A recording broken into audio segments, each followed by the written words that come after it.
pag-unlad ng teknolohiya at ang pangangailangan sa mga epektibong sistema ng transportasyon. Marami ang nagiging interesado sa pagsasagawa ng reforma sa sektor ng pampasaherong jeepney. Subalit, mahalaga rin nating tandaan ang kahalagahan ng jeepney sa ating kultura at ekonomiya. Ang jeepney ay hindi lamang isang sasakyan. Ito ay bahagi na ng ating kasaysayan, simbolo ng kapagtutulungan, at kabahagi ng pang-araw-araw ng pamumuhay ng marami sa atin.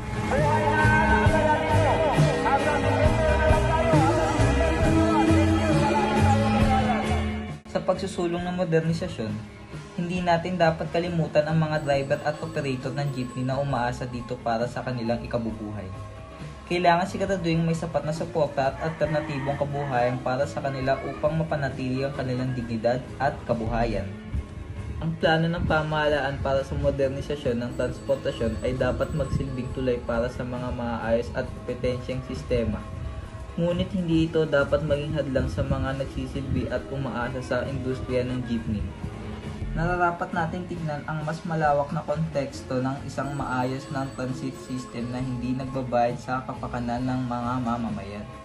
Sa ating pag-uusap at pakikipagtulungan, maaari nating mahanap ang tamang solusyon ng maglalayon para sa ikabubuti ng lahat.